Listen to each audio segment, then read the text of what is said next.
सच्चिदानंद सद्गुरु साईनाथ महाराज की जय। సాయిరామ్. నేను మీ అశోక్ మహారాజ్.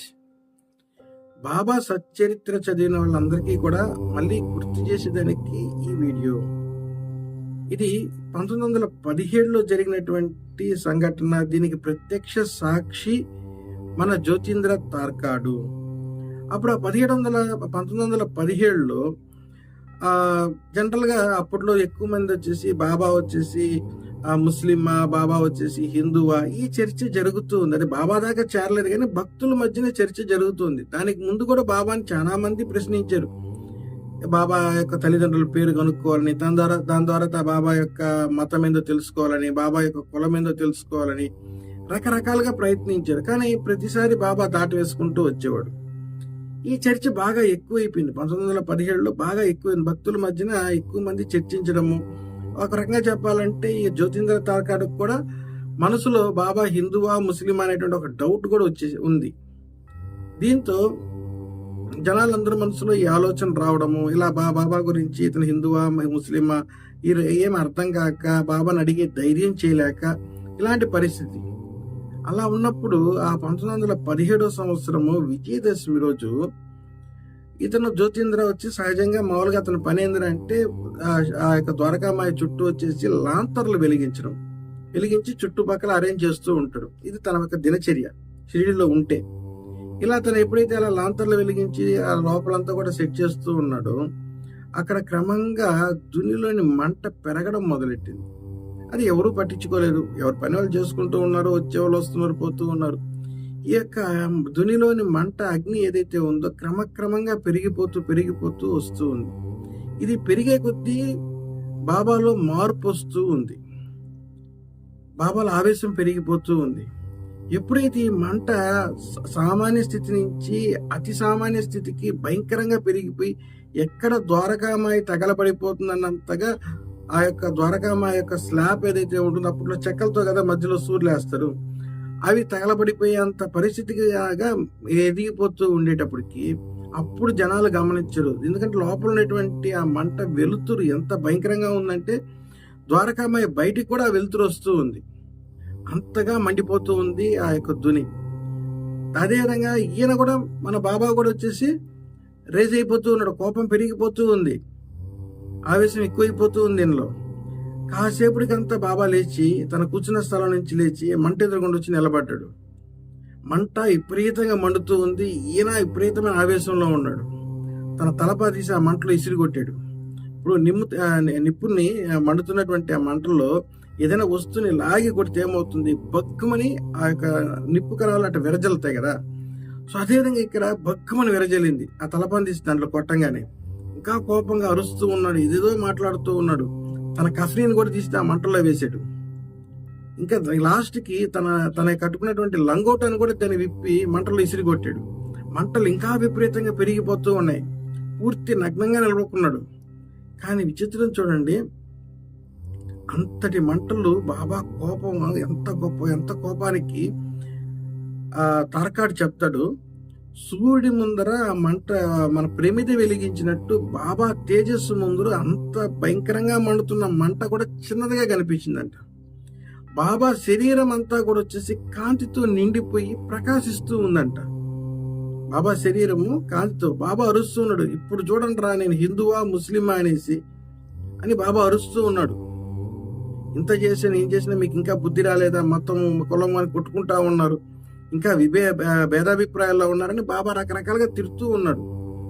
ఇప్పుడు కూడా చూడండి, చాలా మంది నా కమెంట్స్లో వస్తూ ఉంటాయి, సాయిరామ్ అంటూ ఉంటాం కదా నేను, దానికి సాయిరామ్ అనబాకండి. కొంతమంది ఒక అతను అయితే మీరెందుకు బాబా అని అంటున్నారు, అతను ముస్లిం కదా. వాళ్ళకి ఎంతవరకు బాబా తెలుసు? నేను కూడా అవునా అండి, అవునా ముస్లిమా, సరేలేండి పర్లేదు అంటా నేను. అంతకు మించి తిరిగి సమాధానం చెప్పేది ఉండదు. ఫోన్ చేసి మరీ అడతారనమాట. నా దగ్గర వాళ్ళు కూడా నన్ను అంటారు, బాబా ముస్లిం కదా, నువ్వు మా బాబాను మొక్కుతా ఉన్నావు, నీకు ఇంక దేవుళ్ళే లేరా అని కూడా అంటారు. అవునా, సరే ఇంక నుంచి అన్ని దేవుళ్ళు మొక్కతాలే అంటాను. దాన్ని వ్యతిరేకించి వాళ్ళతో వాదన చేయడం కంటే కూడా అవునా అనేసి ఒక పని అయిపోతుంది. ఇక్కడ బాబాకి నచ్చంది హిందువా, ముస్లిమా, క్రిస్టియనా, కులమా, మతమా, ఇలా భేదాభిప్రాయాలతో భగవంతుని గాని మనుషుల్ని గాని చూడడం అనేది బాబాకి నచ్చదు. ఈ సంఘటన బాగా అర్థం చేసుకో. కాబట్టి బాబా ఉగ్ర రూపంలో భక్తుల మధ్యన భేదాభిప్రాయాలు రావడాన్ని బాబా సహించలేకనే అంత ఉగ్ర రూపాన్ని తీశాడు బాబా. ఆ ఉగ్ర రూపాన్ని ఎవరో చూడలేకపోతున్నారు. ఈ యొక్క జ్యోతిరాదింద్ర తారకాడైతే కళ్ళు మూసుకునేసాడు. గట్టిగా మూసుకుని బాబా బాబా అనుకుంటా, సాయి సాయి అనుకుంటా కళ్ళు మూసుకునేసాడు. ఎందుకంటే ఆ తేజస్సు అంత విపరీతంగా ఉంది. బాబా శరీరం మీద నుంచి వచ్చేటువంటి తేజస్సు చూడడానికి అలివి కానంత తేజస్సుతో శరీరం వెలిగిపోతూ ఉంది.